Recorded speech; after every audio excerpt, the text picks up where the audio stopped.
Kicksnall sat in the cold metal chair, her purple skin looking pale under the bright lights. The Galactic Council members stared at her from across the table. Their faces showed fear and curiosity. She was one of only 12 Velthari who lived through the war with humans. Now they wanted to know what happened. "Tell us about first contact," said the Zephyrian counselor. His voice was steady, but Kicksnall could smell his fear. Kicksnall closed her 4 eyes for a moment. The memories hurt. "It was 3 cycles ago. I was intelligence officer on the warship Crushing Victory. We were patrolling the edge of our territory when our sensors found something strange." She paused and looked at each council member. A single ship. Small. Primitive-looking. It was moving slowly through space near a yellow star. Our captain, war leader Morthkai, ordered us to investigate. The ship was unlike anything the Velthari had seen before. It was made of simple metal and ceramic. No energy shields, no quantum armor. It looked like something a child might build with scrap parts. The Velthari laughed when they saw it. "The ship sent us a message," Kicksnall continued, in perfect Velthari language. "This surprised us. How did these creatures learn our tongue?" The message was simple. A male creature appeared on their screen. He had pale skin, dark hair, and small eyes. He wore a simple blue uniform with strange symbols on it. "Greetings. I am Captain Do-Hyun of the United Earth ship New Seoul. We come in peace and friendship. We seek knowledge and trade. Please respond if you wish to communicate." War leader Morthkai laughed so hard his tentacles shook. "Look at this weak thing," he said to his crew. "It thinks it can talk to us as equals." The Velthari Empire had conquered 47 species. They were the strongest military force in the galaxy. Their ships could destroy planets. Their soldiers were 8 feet tall with armor that could stop plasma fire. These humans looked soft and small. "We should capture them," said Sub-Commander Vekthar. "Study their biology, see if they make good slaves." But Morthkai was curious. He had never seen a species this weak try to make contact. Most ran when they saw Velthari ships. These humans just waited. "Answer them," Morthkai ordered. "Let us see what they want." The communication channel opened. Captain Do-Hyun smiled when he saw the Velthari on his screen. This also surprised them. Most species showed fear when they first saw a Velthari warrior. "Thank you for responding," Do-Hyun said. "I am honored to meet you. May I ask who you represent?" "I am war leader Morthkai of the Velthari Empire," Morthkai replied. His voice was deep and threatening. "You are in our territory, small creature. State your purpose or be destroyed." Do-Hyun's smile did not change. "We are explorers and traders from Earth. We did not know this was your territory. We apologize. For any offense, perhaps we could discuss this peacefully." The word peacefully made the Velthari laugh again. Peace was for the weak. The strong took what they wanted. "You will surrender your ship," Morthkai demanded. "Submit to boarding. We will decide what to do with you." Do-Hyun's face became serious. "I'm afraid we cannot do that, war leader Morthkai. However, I would like to send over a diplomatic team. Perhaps we can reach an understanding." "Diplomatic team?" Morthkai found this amusing. "Very well. Send your diplomats, but know that your ship is surrounded. Any trick and we destroy you." It was true. 5 Velthari warships now surrounded the small human vessel. Each one was 10 times larger and had enough firepower to glass a continent. An hour later, a small shuttle left the human ship. It was as simple and primitive as their main vessel. The shuttle docked with the Crushing Victory and 3 humans stepped out. The first was a female with short black hair. She wore the same blue uniform as the captain, but with different symbols. Her name tag read Commander Unbi. She was small, maybe 5.5 feet tall. Her hands looked soft, like she had never fought. The second was a male, also in uniform. His name tag said Negotiator Taimin. He carried a simple data pad and smiled at everyone he met. He seemed completely calm, even though he was surrounded by alien warriors who could kill him with one blow. The third human surprised everyone. She was not in uniform. Instead, she wore simple civilian clothes. Her name tag read Cultural Advisor Hae Young. She looked around with bright, curious eyes, as if this was all very interesting rather than terrifying. "Welcome aboard," said Sub-Commander Vekthar. He towered over the humans, his black armor gleaming under the ship's lights. "I am surprised you came. Most species would run by now." Commander Unbi stepped forward. "Thank you for allowing this meeting. We understand this is unusual, but humans believe that talking is always better than fighting." "Talking is for weaklings," Vekthar growled. "The strong take what they want." Taman nodded as if this made perfect sense. "That is one way to live. But we have found that cooperation often brings better results than conquest." The Velthari brought the humans to a conference room. War leader Morthkai was waiting, along with his senior officers. The humans sat down across from them. They seemed small and fragile next to the massive aliens. "Let us be clear," Morthkai said. "You are weak. Your ship is weak. You have entered our territory without permission. By rights, we should simply take your ship and enslave your crew." Yunbi listened carefully, then nodded. "I understand your position. However, I think there may be some misunderstanding. We were not aware this area was claimed by your empire. Our maps show this as neutral space." "Your maps are wrong," Morthkai stated. "Perhaps," Taemin said calmly. "But the question is, what do we do now? We could fight, but that would cost both sides. Or we could find a way to benefit each other." "What could you possibly offer us?" asked Intelligence Officer Korthvek. "You have one small ship. We have a fleet."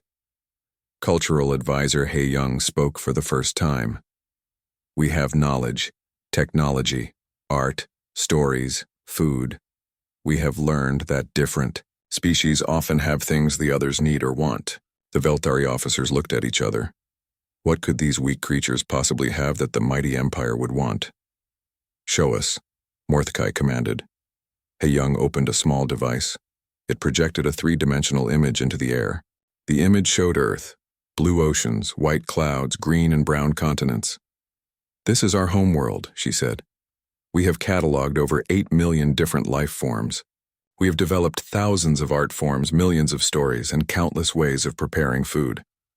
The image changed to show human cities, tall buildings of glass and metal, millions of humans moving through streets and vehicles flying through the air. "We are also miners and builders," Taemin added. "We can extract resources from almost any environment. Gas giants, asteroid fields, the cores of dead planets. We turn raw materials into useful things."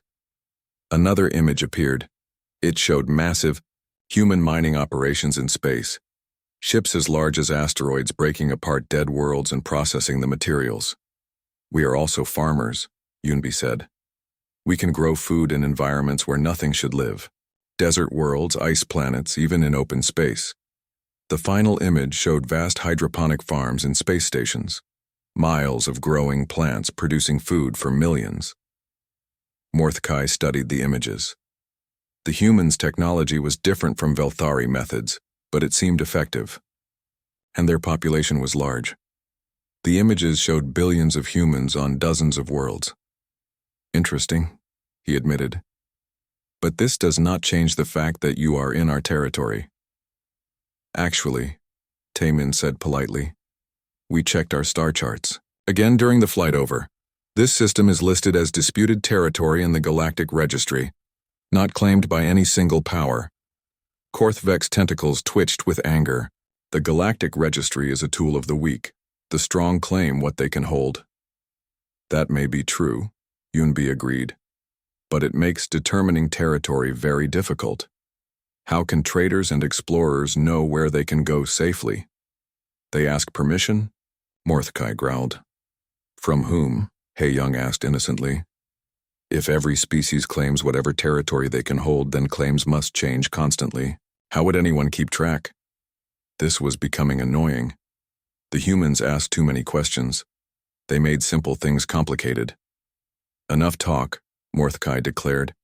"You will pay tribute for crossing our space, your ship and cargo. Consider yourselves lucky we let you live." The three humans looked at each other. For the first time they seemed concerned. That would be unfortunate. Taemin said slowly. We would prefer to avoid conflict. There is no conflict. Vekthar laughed. You surrender or you die. Simple. I understand, Yunbi said. But I should warn you, humans have a saying. Peace through strength. We prefer peace, but we are not helpless. The Velthari found this hilarious. These tiny, soft creatures thought they could threaten the Empire.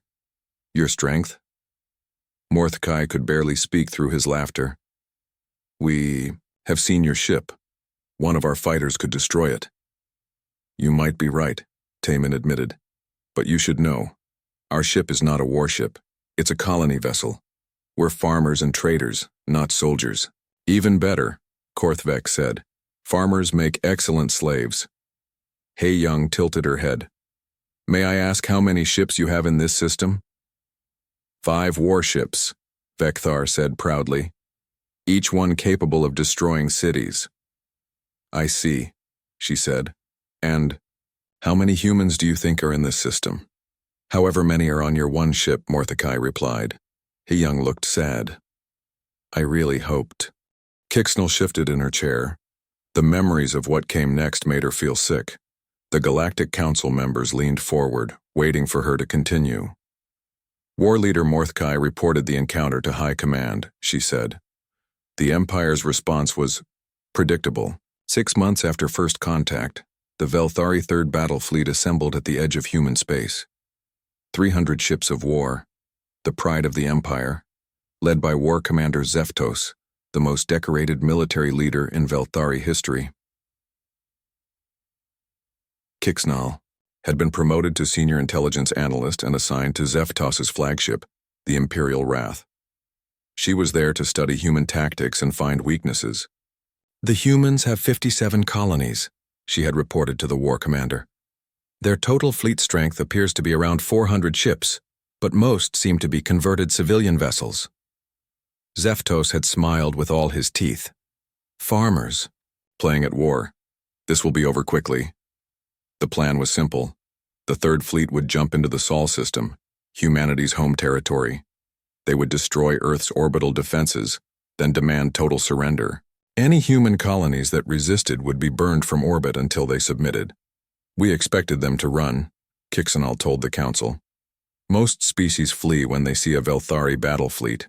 Humans did something different. The Third Fleet dropped out of hyperspace at the edge of the Sol system. Immediately, their sensors detected the human response. Ships were moving toward them from every direction, hundreds of them. Finally, Zeftos had said, a real battle.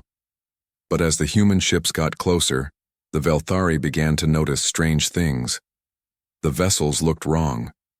Some appeared to be cargo haulers, with weapons bolted to their hulls. Others seemed to be mining ships converted for war. A few looked like they had been built in someone's backyard. Pathetic, Sub-Commander Vorthek had laughed. They're sending civilian ships against us. Admiral Jin Wu commanded the human defense fleet from the bridge of UES Incheon.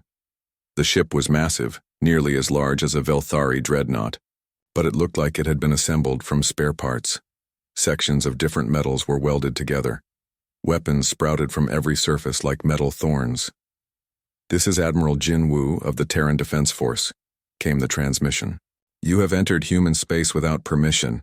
Leave now or face the consequences. Zeftos laughed so hard his tentacles writhed. Look at their flagship. It looks like scrap metal held together with prayer. You are outnumbered 3-1, Jin Wu continued. This is your only warning. Outnumbered? Zeftos activated his own transmitter. Human, I command 300 ships of the line, each one worth 10 of your improvised weapons platforms. Surrender now, and we will. Be merciful. I don't think you understand, Jin Wu replied. His voice was very calm. You're not fighting our navy. You're fighting our entire civilization. What does that mean? Vorthek wondered. They found out quickly. The battle began when Zeftos ordered his lead ships to advance. The humans responded immediately, but they didn't fight like any military force the Velthari had ever encountered. A human cargo ship, obviously carrying no weapons, suddenly accelerated directly toward a Velthari cruiser. The aliens watched in confusion as it approached. "What is it doing?" Vorthek asked. "Does it mean to ram us?" "Impossible," Zeftos replied. "No commander would waste a ship in such a—" The cargo ship exploded, but it wasn't weapon fire that destroyed it. The ship had detonated itself, releasing a cloud of metallic particles at incredible velocity. The particles shredded the Velthari cruiser's armor and tore apart its engines. "They destroyed their own ship," Kixnal had gasped. "And one of ours with it," Zeftos growled. More human ships began charging the Velthari lines.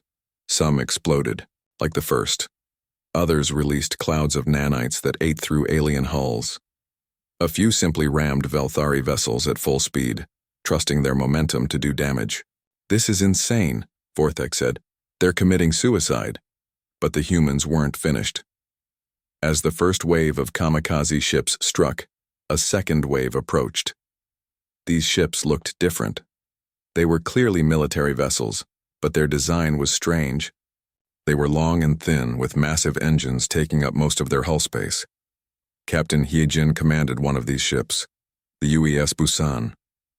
Her vessel looked like a missile with a bridge attached to it. As it approached the Velthari line, it began to change shape. Sections of the hull folded back, revealing rows of docking tubes. "Boarding ship," Hyejin announced over the radio. "Requesting permission to come aboard." "Boarding ship?" Zeftos was confused. In the middle of a battle? The Busan accelerated toward the Velthari battleship, Endless Victory. Point defense weapons fired at it, but the human ship's armor absorbed the hits. It slammed into the alien vessel's side and attached itself like a parasite. Cutting beams began burning through the battleship's hull. "They're trying to board us," the captain of the Endless Victory reported. In the middle of a space battle, Velthari Marines rushed to the breach points. They were confident no species could match Velthari warriors in close combat. They were 8 feet tall, stronger than most industrial machinery, and their armor could stop plasma fire. The first Marines reached the breach just as the human cutting beams finished their work. Metal plates fell inward, and the Velthari raised, their weapons ready to slaughter the invaders. Nothing came through the hole. "Where are they?" one Marine asked. That's when they heard the sound, a deep rhythmic pounding from inside the ship's walls. "They're in the ventilation system," someone realized. The humans had done something impossible. Instead of fighting through the breach they had created, they had entered the ship's air ducts and were moving through the vessel like parasites. Captain Hyejin and her boarding team wore armor that was nothing like the heavy suits the Velthari expected. It was thin, flexible, and covered in sensors. It allowed them to move through spaces barely large enough for a child. "Target the atmospheric processing plant," Hyejin whispered into her radio. "Sergeant Minho, take your team to engineering. I'll handle the bridge." The Velthari had never faced boarding tactics like this. Human soldiers appeared in impossible places, crawling out of maintenance shafts, cutting through bulkheads, dropping from ceiling panels. They moved like liquid metal, flowing through the ship's structure. But the worst part was what happened next. "Attention Velthari crew." Hyejin's voice came over the ship's communication system. "This is Captain Hyejin of the Terran Marines. We now control your atmospheric systems. You have 60 seconds to surrender before we vent your air." "Impossible," the Velthari captain roared. "You cannot have reached life support that quickly." 50 seconds, Hyejin replied calmly. The Velthari rushed toward their life support center. They found Sergeant Minho and 3 human soldiers standing calmly next to the atmospheric controls. The humans wore full environmental suits. "How?" The Velthari engineering officer gasped. "The life support center is in the most protected part of the ship," Minho pointed up. There was a hole in the ceiling that hadn't been there before. "We made a new door." 30 seconds, Hyejin announced. The Velthari captain faced an impossible choice. His ship was still fighting. His weapons were still operational. But if the humans vented the atmosphere, his entire crew would suffocate. 20 seconds. "Wait," the captain shouted. "What do you want?" "Unconditional surrender," Hyejin replied. And you need to decide quickly. My people don't need air to breathe for several hours. How long can you hold your breath?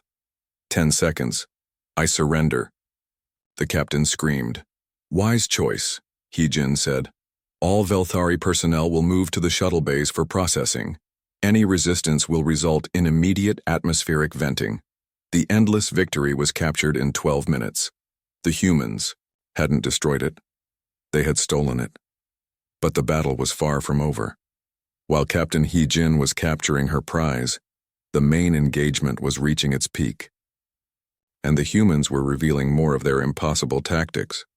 Major Sujin commanded what appeared to be a refugee convoy, dozens of civilian ships fleeing the battle zone.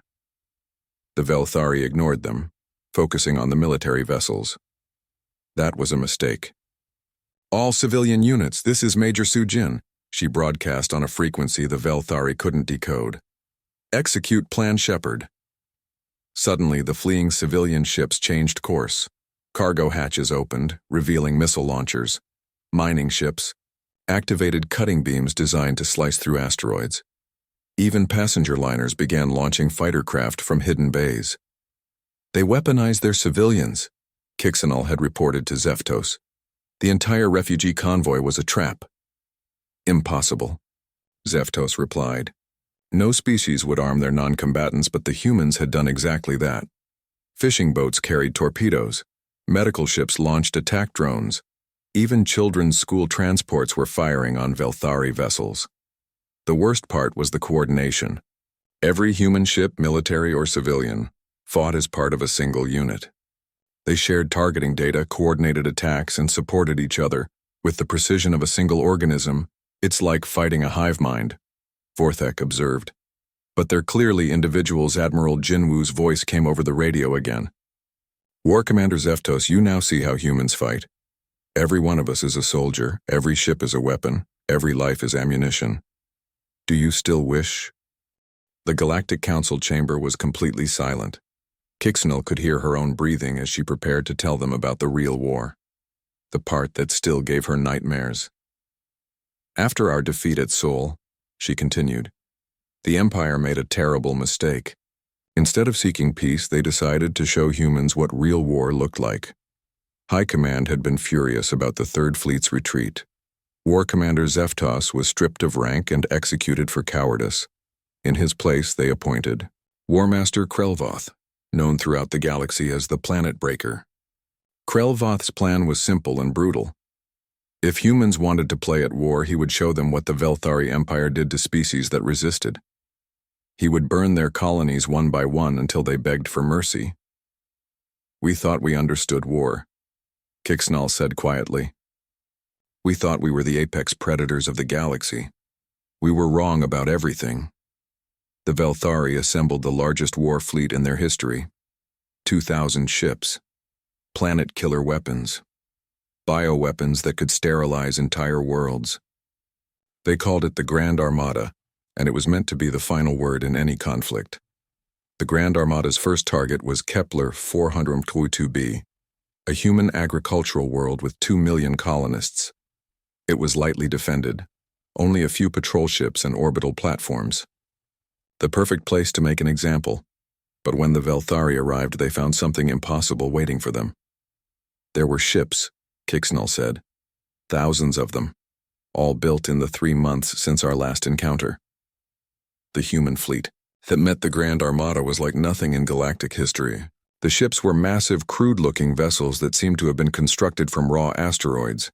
They looked unfinished, as if someone had taken mining equipment and simply welded weapons to it. How? The Zephyrian counselor asked. How could they build so many ships so quickly? We asked the same question, Kixanal replied. The answer was terrifying. Dr. J-Ho appeared on the communication screen when War Master Krelvoth demanded to speak with the human commander. He was a thin man with gray hair and tired eyes. He wore a simple white lab coat stained with grease and metal shavings. I am Dr. J-Ho, Director of Emergency Industrial Production, he said calmly. You are trespassing in human space. I am War Master Krelvoth, came the reply. I command 2,000 ships of war. Surrender this world or watch it burn. Doctor, Jeho looked genuinely confused. Why would we surrender? You only have 2,000 ships. Only. Krelvoth couldn't believe what he was hearing. Do you know what 2,000 Velthari warships can do to a planet? Yes, Dr. Jeho replied. We studied the data from your previous attacks on other species. Very impressive.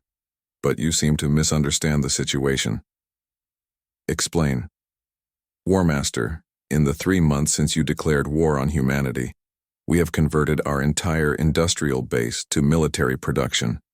Every factory, every mining operation, every construction facility in human space is now building weapons.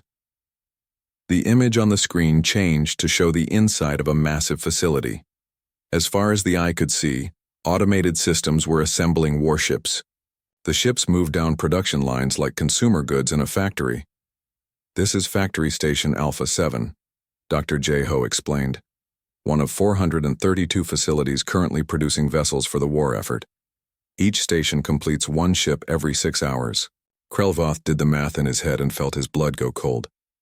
400 stations producing ships every 6 hours for 3 months. The humans had built over 50,000 warships. Impossible, he whispered. Actually, it's quite simple, Dr. Jeho said. Humans are very good at making things. When we decide to make something quickly, we can be quite efficient. The human fleet began to move, but it didn't advance in formation like a normal military force. Instead, it spread out like a living thing surrounding the Velthari Grand Armada from every direction. They're trying to encircle us, reported Sub-Commander Nethkar. Should we break through their lines? With what? Krelvoth stared at his tactical display. The human ships outnumbered his forces, 25-1. Signal the fleet. Prepare for... His words were cut off as alarms began screaming throughout the ship. The sensor operator's voice cracked with panic. War Master! Biological contamination detected throughout the fleet. Something is spreading through our air systems. What kind of contamination? Krelvoth demanded. Dr. Jeho's voice came over the communication system, still perfectly calm. Oh, that would be the plague we released 15 minutes ago. It's specifically engineered for Velthari physiology. Don't worry, it's not immediately fatal. You used biological weapons? Krelvoth was horrified. Bioweapons were considered weapons of last resort, too dangerous for most species to risk using.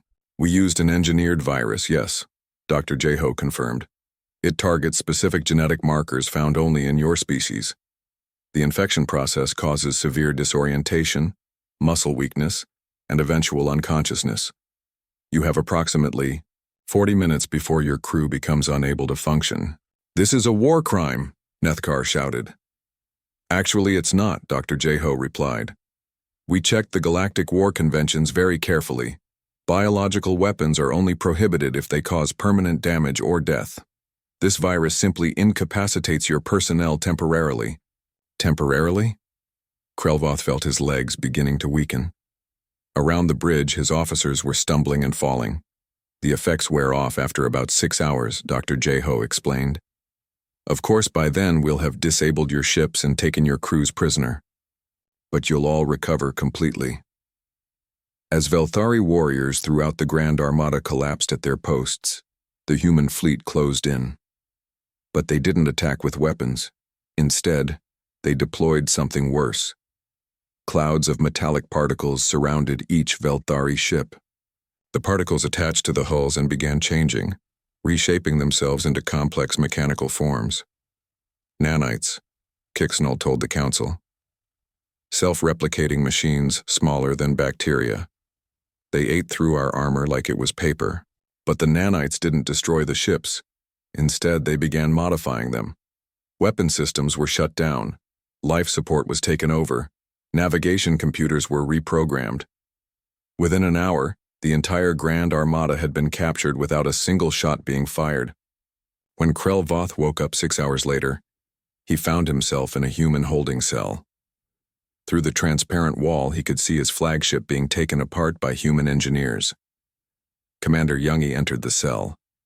She was a small woman, barely 5 feet tall, wearing the simple blue uniform of the Terran military. She carried a data pad and looked tired. "War Master Krelvoth," she said politely. "I am Commander Youngie, officer in charge of prisoner processing. How are you feeling?" "What have you done to my ships?" Krelvoth demanded. "We're studying them," Youngie replied. "Your weapons technology is quite advanced. We're particularly interested in your plasma containment systems. You cannot simply steal our vessels." "Actually, we can," Youngie said. "Under the Galactic War Conventions, any military vessel whose crew surrenders becomes the property of the capturing force." "We did not surrender."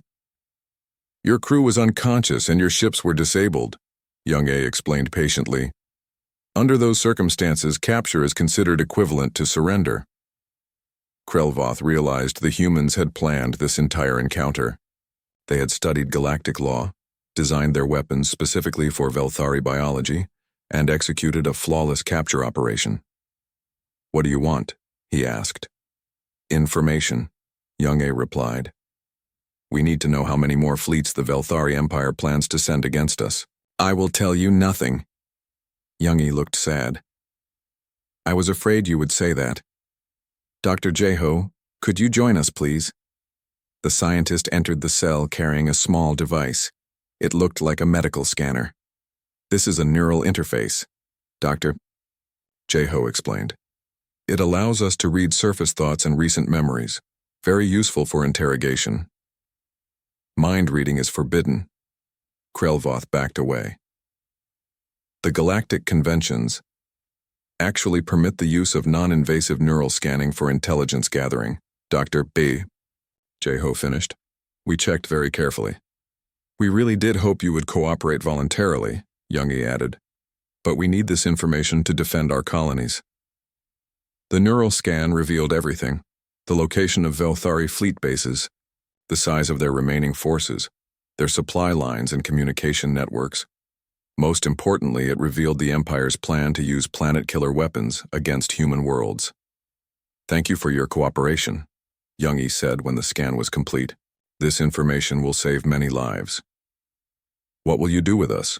Krelvoth asked. "That depends on your Empire," Dr. Jeho replied. "If they continue attacking human colonies, we'll consider you prisoners of war. If they agree to peace talks, we'll arrange prisoner exchanges, and if they refuse both options?" Krelvoth asked. Though he already knew the answer, Youngie's expression became very serious. "Then humanity will take the war to Velthari space. And War Master, you really don't want that to happen. But the Velthari Empire did exactly that. When news of the Grand Armada's capture reached High Command, they declared total war on humanity. No mercy, no prisoners, complete extinction. That was when we learned what humans meant by total war," Kixnall told the Council. "Everything we had seen before was just their defensive response, when they attacked." The silence in the Council chamber was deafening. Kixnall could see fear in every delegate's eyes as she prepared to describe the final phase of the war, the part that broke the Velthari Empire forever. "By the end of the first year," she said quietly, "we had lost 60% of our territory. But the High Command still believed we could win. They thought humans were just lucky. They ordered the final assault on Earth itself. The plan was desperate, but ambitious. Every remaining Velthari ship, every loyal species in their alliance, every weapon they had left. The Great Convergence Fleet, over 5,000 vessels converging on humanity's home system from 12 different directions. We would strike at the heart," Kixnall explained, "destroy Earth and break human morale forever. But when the Convergence Fleet arrived at Sol, they found something that shattered their understanding of reality. Earth was gone, not destroyed, not evacuated, simply absent. Where the blue world should have been, there was empty space. No debris field, no radiation signature, no evidence that a planet had ever existed there. Impossible," whispered Fleet Master Gorvek from the bridge of his flagship. "Planets cannot simply disappear." That's when General Seokjin's voice echoed across every communication channel in the system. "Welcome to Sol," he said calmly. "I am General Seokjin, commanding officer of Operation Cleansing Fire. You are currently surrounded." The Velthari looked at their sensors. Empty space in every direction. No human ships visible anywhere. "You are bluffing," Gorvek replied. "We detect no enemy vessels." "Look closer," Seok-Jin suggested. Sub-Commander Nixavel checked the sensor readings again. Then again. Slowly, a horrible truth became clear. "Sir," he whispered to Gorvek. "The asteroids, they're all wrong." The asteroid belt around Sol had always been there, thousands of rocks floating in predictable orbits. But now, looking carefully, the Velthari realized that many of the asteroids were moving in formation. "They're ships," Nixavel breathed. "The asteroids are ships." Suddenly, the rocks began to change. Hull plates slid back to reveal weapon systems. Engines ignited as the disguised vessels maneuvered into attack positions. What had appeared to be a normal asteroid field was actually the largest fleet in galactic history. "How many?" Gorvek demanded. 87,000 ships, sir," the sensor operator replied, his voice barely audible. "All capital class or larger." But that wasn't the worst part.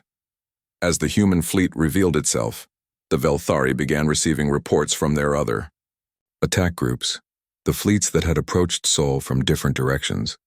Every single one was reporting the same thing. Asteroid fields that transformed into human fleets. Empty space that suddenly filled with enemy ships. What should have been a coordinated attack on a single star system had become a trap, spanning multiple light years. General Seok-Jin, Gorvek, transmitted. "This is Fleet Master Gorvek of the Velthari Imperial Navy.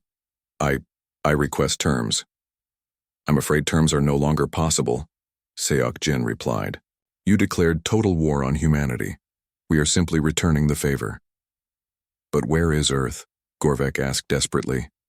"Safe," was all Seok-Jin would say. The battle that followed wasn't really a battle. It was an execution. The human fleet moved, with perfect coordination as if controlled by a single mind. Ships that had looked like asteroids revealed themselves to be weapons platforms larger than anything the Velthari had ever built. Captain Wubin commanded one of these vessels, the UES Harvester. It was built from the remains of a small moon, hollow and filled with manufacturing equipment. As Velthari ships were destroyed around it, the Harvester extended massive mechanical arms and began collecting the debris. "What are they doing?"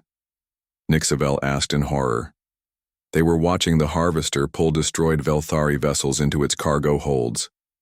Inside the ship, automated systems were breaking down the wreckage and using the materials to build new weapons.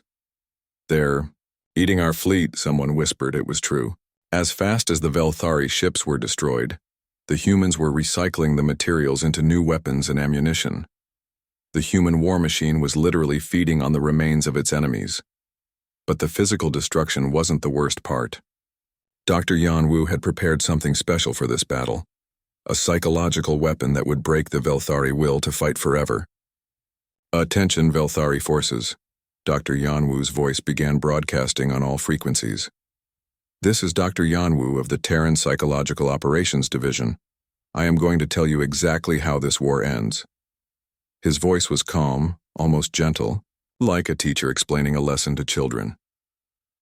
"Your empire has approximately 18 months left," he continued. "Not because we will destroy you, but because you will destroy yourselves."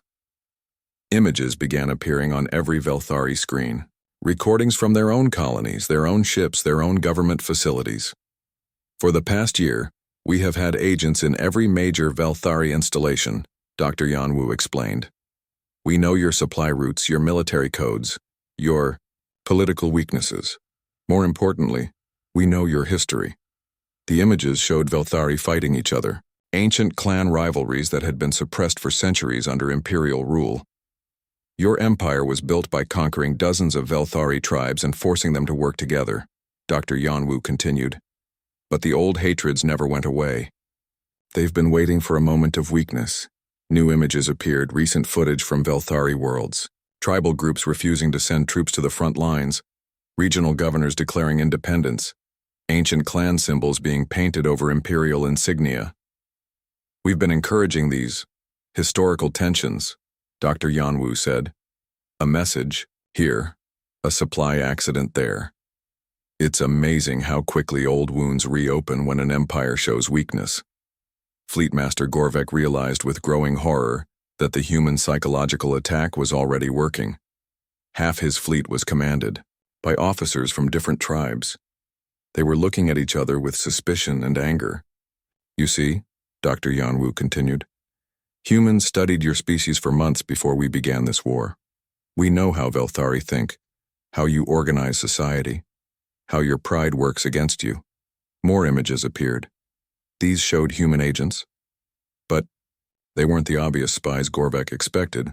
They were Velthari, or at least they looked like Velthari. Biomimicry, Dr. Yanwu explained. Humans are very good at changing our appearance. We've had Velthari agents in your government, your military, even your religious orders. Some of your most trusted advisors have been human all along. Agent Mi Young appeared on screen. She looked exactly like a Velthari noble, complete with the ritual scarring and genetic modifications. But as the camera watched, her appearance began to change. The alien features melted away, revealing a young human woman underneath. Hello, she said in perfect Velthari.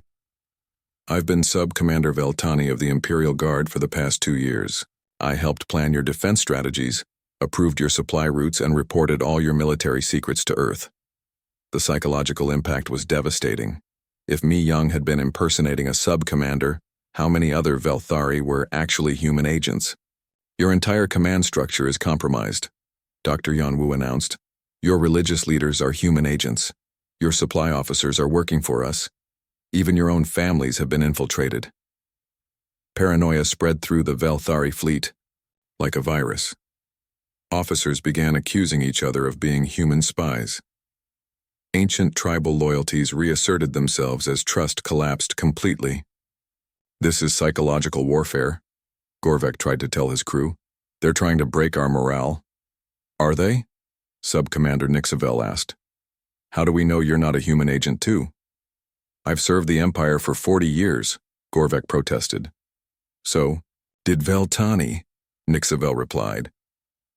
The Velthari fleet began to fall apart from within. Ships changed course without orders.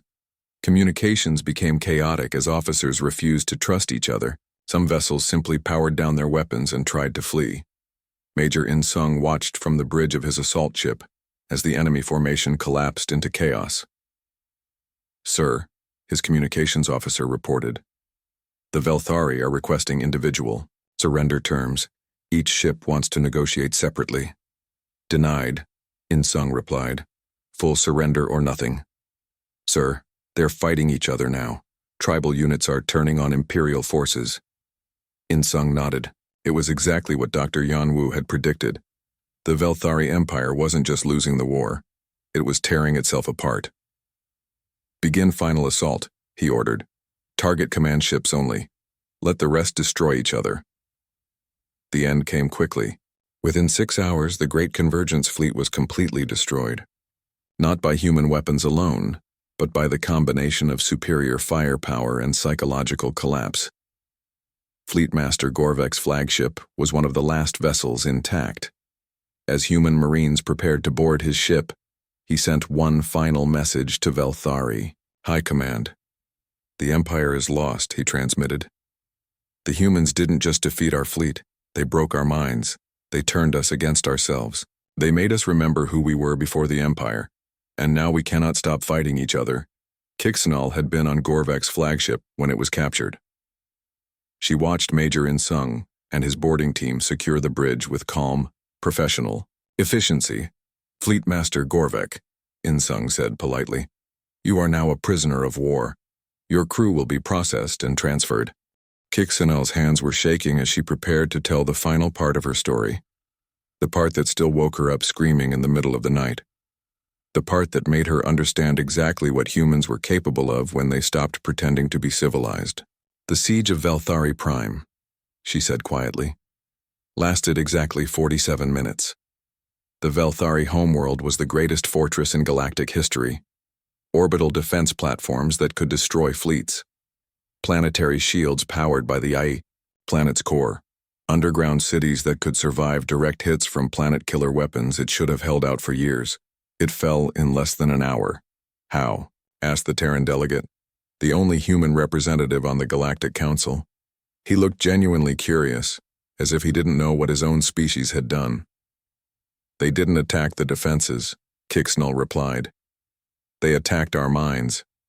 The human fleet that approached Velthari Prime was different from anything that had come before.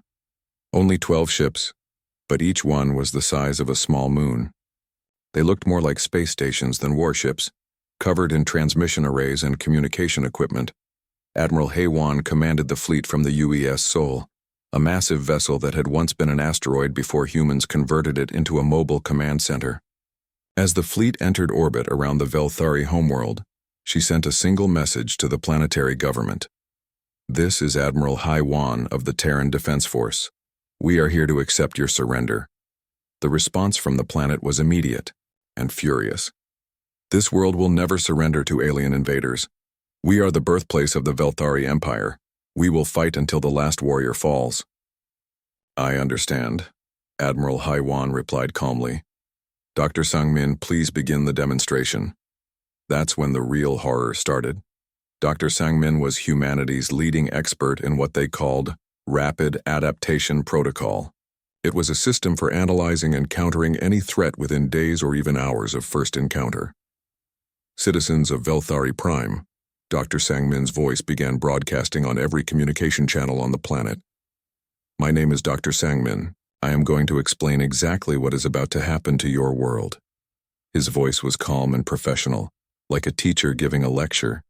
That somehow made it worse. For the past 18 months we have been studying your species in great detail. We know how your brains work, how your society functions, how your religious beliefs shape your behavior. More importantly, we know how to change all of that. Images began appearing on every screen across the planet. They showed the interior of human research facilities where captured Velthari were being studied. Not tortured, simply observed and analyzed like laboratory specimens. We have identified the specific neural pathways that control Velthari aggression, tribal loyalty, and social hierarchy. Dr. Sangmin continued. We have also developed methods to alter these pathways using targeted electromagnetic fields. He's lying, shouted the planetary defense commander. No species can control minds. But even as he spoke, his own soldiers were beginning to act. Strangely, their aggressive postures relaxed. Their grip on their weapons loosened. The fierce loyalty that had defined Velthari culture for millennia was simply fading away. What you are experiencing, Dr. Sangmin explained, is the result of precisely calibrated neural field manipulation. We are not controlling your thoughts. We are simply adjusting the chemical balance in your brains that creates violent impulses. Across the planet, Velthari warriors were setting down their weapons, not because they chose to, but because the desire to fight was being suppressed at the neurological level. They remained fully conscious and aware, but the anger that had driven their empire was gone. This is a war crime, the planetary governor screamed into his communicator. You cannot use mind control weapons? Actually, we can, replied Ambassador Kyung-Soo, appearing on screen for the first time. He was an elderly man with kind eyes and a gentle smile. He looked like someone's grandfather, not a military officer. I am Ambassador Kyung-Soo, he said. Politely, I have studied galactic law extensively. Mind control is indeed prohibited. However, temporary neurochemical adjustment for peaceful purposes is explicitly permitted under Section 12(c) of the War Crimes Convention. Peaceful purposes, the governor sputtered.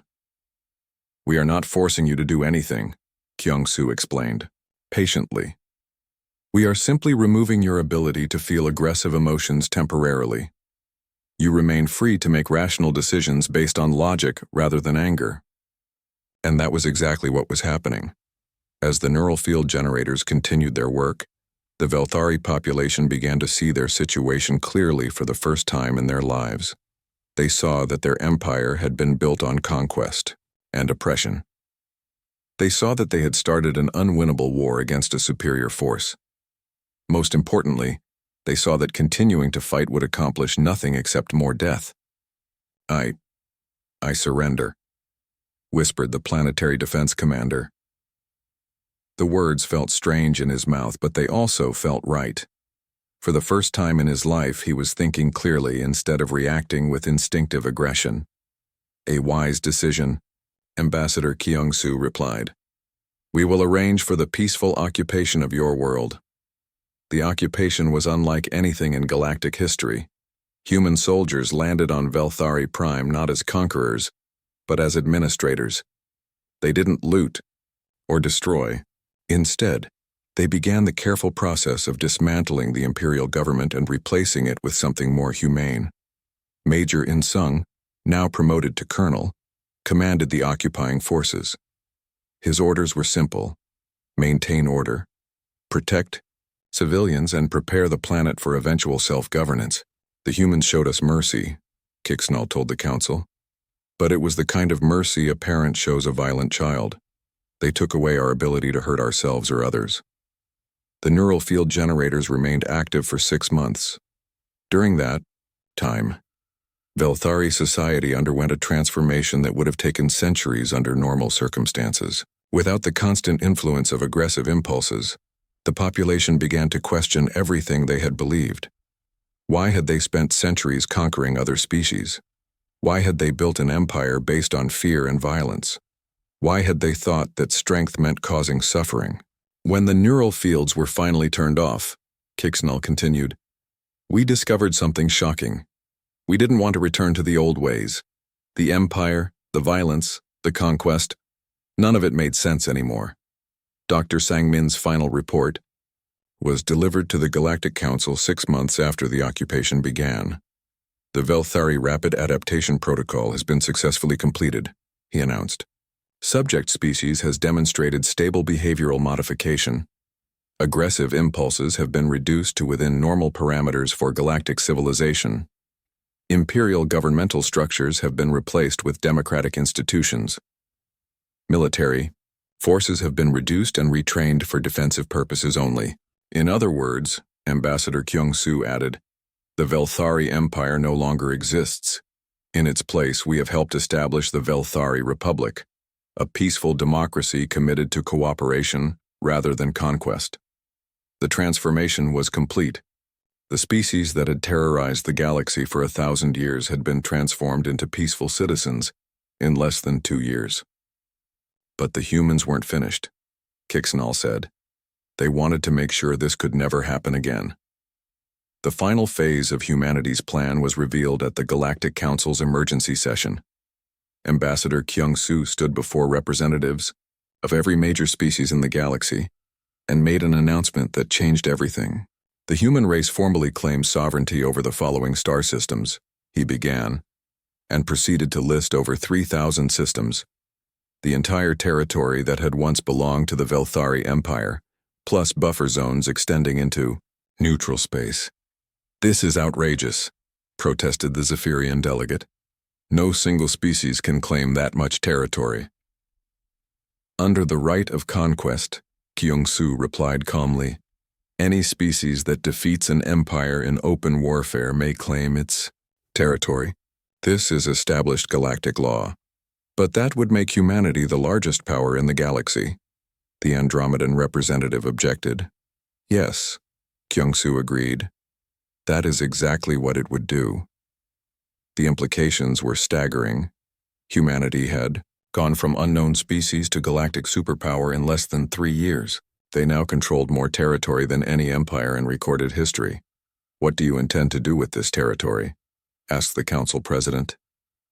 "Govern it," Kyung-soo replied simply. "Establish human colonies.